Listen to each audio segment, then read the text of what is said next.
कहानी की शुरुआत कंपनी के कोऑपरेटर मैनेजर को दिखाते हुए होती है जिसका नाम जॉय होता है। जॉय की आंख खुलते ही वो खुद को एक बंद जगह पर पाता है। उसे कोई भी आइडिया नहीं था कि वो यहाँ पर कैसे आया, उसे यहाँ कौन लेकर आया और ये कौन सी जगह थी। जॉय यहाँ पर अपनी जेबें भी चेक करता है लेकिन इसके पास ना तो इसका फोन था और ना इसका वॉलेट। जॉय अपने चारों तरफ बनी ऊंची ऊंची बड़ी सी सीमेंट की दीवारों को देखकर काफी हैरान हो जाता है। इस कैद खाने के बीच में एक बहुत ही बड़ी पत्थर की चक्की लगी होती है। इस जगह पर सिर्फ एक कैमरा लगा था और उसके नीचे बाहर निकलने का दरवाजा था। जॉय यहाँ पर मदद के लिए चिल्लाता हुआ जोर जोर से दरवाजे को पीटने लगता है, लेकिन यहाँ पर जॉय की जोर जोर से आवाज सुनकर जो कैदी यहाँ पर पहले से ही मौजूद थे वो उसे उसकी आवाज बंद करने के लिए कहते हैं। साथ ही वो उसे यहाँ पर गालियां भी देते हैं। जो यहाँ पर दीवार पर लगे एक एयर वेंट से दूसरी तरफ जो कैदी था उससे रिक्वेस्ट करता है कि तुम प्लीज मेरी मदद करो और मुझे कुछ बताओ यहाँ क्या हो रहा है। वो कहता है कि तुम्हें खास तरह की ड्रग दी गई है जिससे तुम आगे आने वाले दिनों में और भी ज्यादा डिप्रेस्ड फील करोगे और यही इस ड्रग के साइड इफेक्ट होंगे। इसके बाद जॉय का पड़ोसी उससे कहता है कि तुम्हें आराम करना चाहिए क्योंकि आने वाला दिन तुम्हारे लिए काफी मुश्किल होने वाला है। अब इसलिए जॉय यहाँ से निकलने की भी कोशिश करता है लेकिन वो इसमें नाकाम होता है। खैर अब बाहर से गार्ड जॉय को खाने के लिए अंदर कुछ सामान देता है जिसमें एक सैंडविच, पानी की बोतल और कुछ चिप्स थे। अब ये देखकर जॉय उस आदमी से बात करने की कोशिश करता है। वो उससे कहता है कि देखो दोस्त, मेरी वाइफ प्रेग्नेंट है, वो घर पर मेरा इंतजार कर रही है और मुझे उसका ख्याल भी रखना है। लेकिन वो गार्ड इसकी कोई बात नहीं सुनता और डोर के स्लॉट को भी बंद कर देता है जिससे जॉय का हाथ भी काफी जख्मी हो जाता है। खैर अब अंधेरा हो जाता है और जॉय अपनी टाई से अपने हाथ की पट्टी करता है और अब वो उस खाने को खाने लगता है। खैर अब शाम होते ही जॉय को दीवार पर एक रोशनी दिखाई देती है जो कि एक प्रोजेक्टर था। यहाँ पर एक एआई वॉइस जॉय का वेलकम करती है और उससे बताती है कि एडवांस करियर ट्रेनिंग में आपका स्वागत है। अब जॉय भी उस एआई वॉइस से बात करना चाहता है लेकिन वो उसका कोई जवाब नहीं देती। अब ये बात सुनने के बाद जॉय फिर से अपने पड़ोसी से बात करने की कोशिश करता है कि आखिर ये सब क्या चल रहा है, जिस पर वो उसका पड़ोसी बताता है। उसका पड़ोसी उसे बताता है कि ये जेल मेलोड की कंपनी ने बनाई है जिस कंपनी में जॉय काम करता है। और जॉय के पड़ोसी के हिसाब से जॉय के और भी कई साथी इस ट्रेनिंग प्रोग्राम को ज्वाइन किए हुए हैं क्योंकि इनकी परफॉर्मेंस काफी ज्यादा डाउन थी। खैर अब इसके बाद अगली सुबह फिर से जेल में खाना फेंका जाता है और इसके साथ ही जॉय से कहा जाता है कि प्रिजन में बने टॉयलेट हॉल में जॉय अपने सारे वेस्ट मटेरियल डालेगा। थोड़ी देर के बाद जॉय को जमीन में कुछ दिखता है जिससे उसे पता लगता है कि जमीन में कुछ दबा हुआ है और यहाँ पर कोई और चीज नहीं बल्कि किसी मरे हुए आदमी का कंकाल था। ये देखकर जॉय काफी डर जाता है और फिर से अपने पड़ोसी से जाकर पूछता है कि क्या पहले यहाँ किसी एम्प्लॉय की डेथ हो चुकी है। वो कहता है कि सिर्फ एक ही नहीं बल्कि बहुत सारे एम्प्लॉय यहाँ पर काम करते हुए अपनी जान दे चुके हैं। जॉय ये बात सुनकर बहुत परेशान हो जाता है कि आखिर कोई भी कंपनी ऐसा क्यों करेगी। उसका पड़ोसी जॉय से कहता है कि मेलोड कंपनी के इस टेस्ट में सभी ने अपनी मर्जी से यहाँ आने के बारे में चुना था क्योंकि किसी ने भी कॉन्ट्रैक्ट पर साइन करने से पहले उससे पढ़ा ही नहीं था। हालांकि कॉन्ट्रैक्ट में इसके बारे में पहले से ही बताया गया था। तभी जॉय को वो एआई वॉइस फिर से सुनाई देने लगती है और उसे उसके काम के बारे में बताती है कि इसे सुबह 10 बजे से लेकर शाम 6 बजे तक काम करना है जिससे कि इसे यहाँ पर बनी एक चक्की को 50 बार घुमाना होगा जिससे उसे 1 कॉइन मिलेगा और किसी भी एम्प्लॉय को टास्क ना पूरा करने पर उसे टर्मिनेट कर दिया जाएगा, यानी कि उसकी जान ले ली जाएगी। बावजूद इसके अगर वो अपना टास्क पूरा कर भी लेता है और अगर उसके कॉइन कम रह जाते हैं तब भी उसे टर्मिनेट कर दिया जाएगा। ये बात सुनकर जॉय फिर से एआई वॉइस से बात करने की कोशिश करता है और उससे कहता है कि मुझे घर जाना है।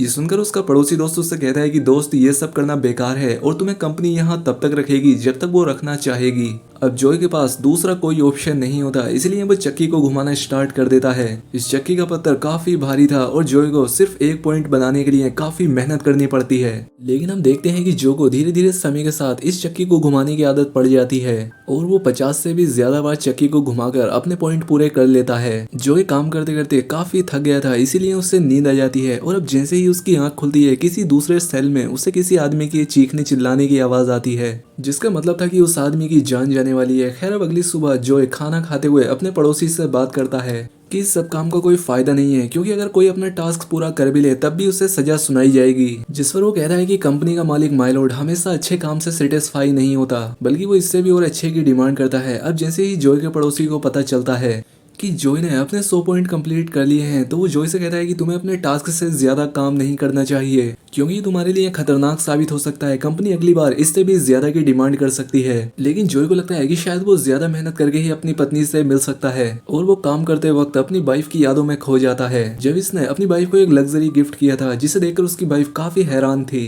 क्योंकि ये घर काफी महंगा था। तभी जॉय को उसकी कंपनी से कॉल आ जाती है जिस पर जॉय की वाइफ उससे कहती है कि तुम अपने काम को अपने रिलेशन से ज्यादा महत्व देते हो हो। तभी यहाँ पर अलार्म की आवाज सुनाई देती है और जॉय होश में आ जाता है और यहाँ पर जॉय को पता लगता है कि उसने अपने 150 कॉइन कंप्लीट कर लिए हैं। इसके बाद गार्ड जॉय को दरवाजे के पास बुलाकर उसे उसके कपड़े उतारने के लिए कहता है। जॉय काफी घबरा जाता है क्योंकि उसे लगता है कि शायद अब वो मरने वाला है, लेकिन ऐसा नहीं था, बल्कि उसे नहलाने के लिए उसके कपड़े उतरवाए गए थे। इसके बाद हम जॉय को फिर से उसका टास्क कंप्लीट करते हुए देखते हैं, जिससे वो यहाँ पर काफी थक जाता है और तेज गर्मी की वजह से उसे प्यास लगने लगती है और इसीलिए वो अपना सभी पानी पी लेता है। पानी खत्म होने पर वो गार्ड से और पानी मांगता है, लेकिन जॉय का पड़ोसी उसे बताता है कि हमें उतना ही खाना और पानी दिया जाएगा जिससे हम जी सके। जॉय का पड़ोसी उसे आइडिया भी देता है कि वो पीने के पानी के लिए बोतल में अपना पेशाब इकट्ठा कर सकता है और इसे फिल्टर करके अपने जूतों में स्टोर करके उसे दीवार के पीछे छिपा सकता है। लेकिन जॉय को ये आइडिया बिल्कुल भी पसंद नहीं आता, वो ऐसा करने से इनकार कर देता है। काफी कमजोर होने के बाद भी जॉय अपना काम जारी रखता है और वो फिर से अपनी वाइफ की यादों में खो जाता है कि कैसे उसकी वाइफ उससे सारे बिल्स भरने को कह रही थी, लेकिन जॉय के पास बिल भरने के लिए पैसे नहीं थे और वो अपनी वाइफ से ज्यादा काम करने का वादा कर रहा था। इसके बाद जॉय काफी ज्यादा थक जाने के बाद जमीन पर लेट जाता है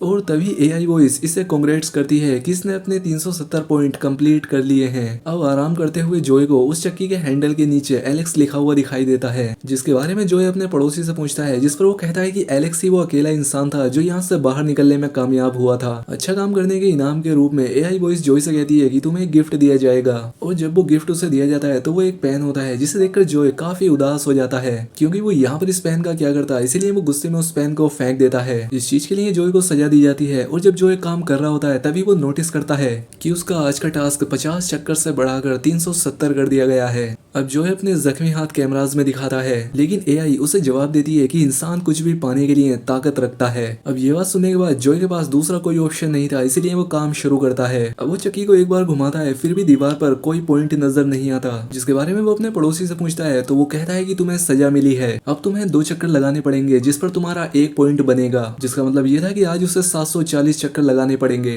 खैर अब जॉय फिर से चक्की को घुमाना शुरू कर देता है, लेकिन अब ये कमजोर होने लगा था, इसीलिए जॉय अपने 200 चक्कर भी पूरे नहीं कर पाता। तभी उसे फिर से वो एआई वॉइस सुनाई देती है जो कि उससे कहती है कि वो आज का अपना टास्क कंप्लीट करने में नाकाम रहा और शायद तुम्हें मोटिवेशन की जरूरत है। जिसके बाद अचानक से दीवार पर इसकी वाइफ का प्रोफाइल शो होने लगता है, जिसका मतलब ये था कि ये कंपनी कैट को भी इस जेल में लाने वाली थी। ये बात सुनकर जॉय एआई से वादा करता है कि कल मैं अपना टास्क पूरा कर लूंगा। अब जॉय की सजा के तौर पर रात में इसकी सेल में एक बहुत बड़ा हीटर लगा दिया जाता है। अब क्योंकि जॉय के हाथ जख्मी थे इसलिए वो हैंडल के ऊपर अपने कोट को लपेट लेता है और फिर से चक्की को घुमाने लगता है, लेकिन उसकी हालत काफी ज्यादा खराब हो गई थी, इसीलिए वो हेलुसिनेट करने लगता है, जिसमें कि जॉय अपने आप को ही इमेजिन करता है, जिसमें कि वो दूसरा जॉय उसे काफी ताने सुनाता है, जिससे जॉय डिमोटिवेट होने लगता है। लेकिन 10 बजने से कुछ सेकंड पहले ही वो अपना आज का टास्क कंप्लीट कर लेता है। काम पूरा होते ही जॉय चक्की के पास लेटकर सोने लगता है। अब जॉय को एआई वॉइस की फिर से आवाज आती है जो कि उसे प्रोजेक्टर से उसकी वाइफ को दिखाती है जिसने एक बेटी को जन्म दिया था।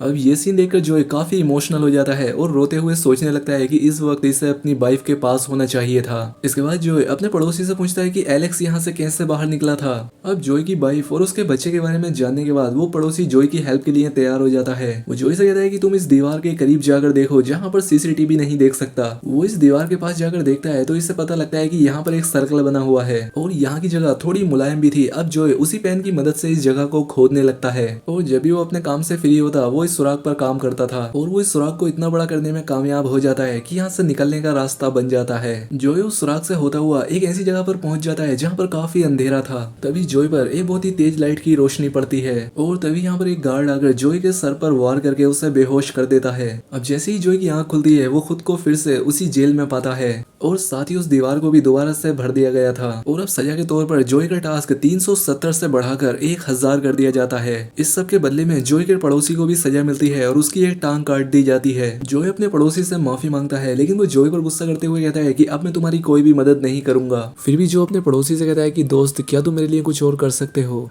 जिस पर वो जॉय से कहता है कि देखो इस जगह को एक एआई की बजाय एक एल्गोरिदम कंट्रोल करता है और साथ ही वो जॉय से ये भी कहता है कि मैं ही वो आदमी हूँ जिसने इस एल्गोरिदम को बनाया था, क्योंकि मैं इस कंपनी के एआई डिपार्टमेंट में काम करता था। ये बात सुनकर जॉय को आइडिया आता है कि अगर सभी मिलकर कोई भी पॉइंट ना बनाए तो एल्गोरिदम टूट जाएगा और किसी को भी सजा नहीं मिलेगी। अब इस आइडिया को लागू करने के लिए जॉय अपने आसपास के पड़ोसियों से बात करने की कोशिश करता है और उनसे रिक्वेस्ट करता है कि सभी लोग कोई भी पॉइंट ना बनाए। वो लोग भी जॉय की बात मान लेते हैं और कोई भी पॉइंट नहीं बनाते। अब जैसे ही काम का वक्त पूरा होता है एआई वॉइस इन्हें इन्फॉर्म करती है कि 0 पॉइंट वाले को टर्मिनेट कर दिया जाएगा। इसीलिए मौत के डर से सभी कैदी अपना काम करने लगते हैं और और जोय का प्लान फेल हो जाता है। अब ये जानने के बाद जोय का पड़ोसी उससे एक पॉइंट बनाने के लिए कहता है, ये जानते हुए कि इसमें उसकी जान भी जा सकती है, क्योंकि अब वो एक भी पॉइंट बनाने के लायक नहीं होता। और अब जोय उसकी बात मानकर पॉइंट बनाने लगता है, जिससे सभी लोगों की जान बच जाती है सिवाय जोय के पड़ोसी को छोड़कर, और इसके लिए जोय ही जिम्मेदार था। अब रात को मरने से पहले जोय का पड़ोसी इस बात को रिवील करता है कि एलेक्स मैं ही हूँ जिसने यहाँ से भागने की कोशिश की थी, लेकिन मैं नाकाम हो गया था, जिस वजह से मुझे एक अलग सेल में रखा गया। जिसके बाद कुछ लोग उसे वहाँ से ले जाते हैं और जोय को सिर्फ उसके चिल्लाने की आवाजें आती हैं, जिसे सुनकर जोय काफी डर जाता है। अब अगली सुबह जोय को वो एआई उसकी वाइफ और उसके बच्चे को दिखाती है, जो कि अब 3 साल का हो चुका है और अब वो चलने लगा था। ये देखकर जोय फ्रस्ट्रेट हो जाता है और एआई से कहता है कि इतने समय से मैं इस कैद में नहीं हो सकता। जोय इस कंपनी और माइलोट को काफी बुरा भला कहता है। एआई को इसकी बात काफी बुरी लगती है और फौरन इसे टर्मिनेट करने का ऑर्डर दे देती है। तभी अचानक से उसकी सेल का डोर ओपन होता है और उसमें से माइलोट के कुछ गार्ड आते हैं, जिन्होंने ये सफेद रंग के कपड़े पहने होते हैं और काफी अजीब बिहेव कर रहे थे। इसके बाद वो गार्ड भी अंदर आता है, जिसने जोय के सर पर वार करके उसे बेहोश किया था। वो उसे मारने के लिए कुछ जहरीले इंजेक्शन तैयार कर रहा था और इसकी वाइफ और इसके बच्चे के बारे में भी उल्टी सीधी बातें करने लगता है। ये बात सुनकर जो गुस्से में आ जाता है और उस गार्ड पर हमला कर देता है और पंच मार मार कर बुरी तरह से इसे घायल कर देता है। इस आदमी के खून की छींटे उन चारों तरफ लोगों के मुंह पर पड़ते हैं और वो अजीब तरह से हंसने लगते हैं। इसके बाद एआई अनाउंस करती है कि गार्ड अपने टास्क में फेल हो चुका है और अगर जोय गार्ड की जान ले लेगा तो वो नेक्स्ट लेवल तक पहुंच जाएगा। ये बात सुनकर जोय रुक जाता है और वो कहता है कि मैं कोई राक्षस नहीं हूँ, और साथ ही वो ये भी कहता है कि वो इस कंपनी को और भी मॉन्स्टर बनाने नहीं देगा और इसीलिए मैं इस जॉब से क्विट करता हूँ। और जैसे ही जो आई क्विट का वर्ड बोलता है तो जो नींद से जग जाता है और वो ये देखकर हैरान रह जाता है कि वो अपने ऑफिस में ही बैठा है। और यहाँ पर हमें ये पता लगता है कि एडवांस वर्चुअल सिमुलेशन थी, यानी कि अभी तक जो ने जो भी देखा वो सब नकली था और इसके आसपास बहुत सारे एम्प्लॉयज थे जो कि इस मशीन से बंधे हुए थे और वो भी होश में नहीं थे, यानी कि वो भी इसके साथ कैदी थे। तभी कंपनी का एक आदमी जो कि सामने आता है, जो कि उस गार्ड की शक्ल का था। वो जो कहता है कि तुम्हें लगता होगा कि शायद काफी महीने गुजर चुके हैं, लेकिन ऐसा बिल्कुल नहीं है, अभी सिर्फ कुछ ही घंटे गुजरे हैं और अभी तुम्हारा बेटा भी पैदा नहीं हुआ है। और जोसे कहता है कि तुमने इस प्रोग्राम में भाग लेने के बाद वो कर दिखाया है जो कि कोई और एम्प्लॉय नहीं कर पाया। तुमने अपने दिए हुए काम से ज्यादा काम किया और काफी दिमाग भी लगाया और माय लॉर्ड को भी तुम्हारी परफॉर्मेंस काफी पसंद आई है, इसीलिए तुम्हें नेक्स्ट लेवल के लिए प्रमोट कर दिया गया है। इसके बाद ये आदमी जो को उसका नया ऑफिस दिखाता है जो कि काफी शानदार था। यहाँ पर इसकी वाइफ की एक तस्वीर भी लगी हुई थी और एक कॉन्ट्रैक्ट भी था जिस पर इसे साइन करना था, जिस पर लिखा था कि वो इसके बारे में किसी को नहीं बताएगा। इसके बाद वो अपनी वाइफ को कॉल करता है और अपनी वाइफ की आवाज सुनकर वो काफी इमोशनल हो जाता है। वो अपनी वाइफ से कहता है कि मैं तुमसे और मेरे होने वाले बच्चे से बहुत प्यार करता हूँ। ये कहने के बाद वो कॉल को कट कर देता है और अपनी वाइफ से कहता है कि आज रात को वो लेट आएगा क्योंकि आज इससे बहुत ज्यादा काम करना है। अब मूवी के आखिर में हम देखते हैं कि जो अपनी पोजीशन का इस्तेमाल करके अपने एक्सीलेंस से इस कंपनी को और इस कंपनी के सारे सिस्टम को बर्बाद करने का प्लान बनाता है ताकि इसकी तरह बाकी नर्क में फंसे लोगों को आजाद कराया जा सके। तो इसी के साथ ही बेहतरीन फिल्म यहाँ पर खत्म हो जाती है। तो दोस्तों उम्मीद करता हूँ कि आपको ये वीडियो पसंद आई होगी। मिलते हैं हमारी अगली वीडियो में।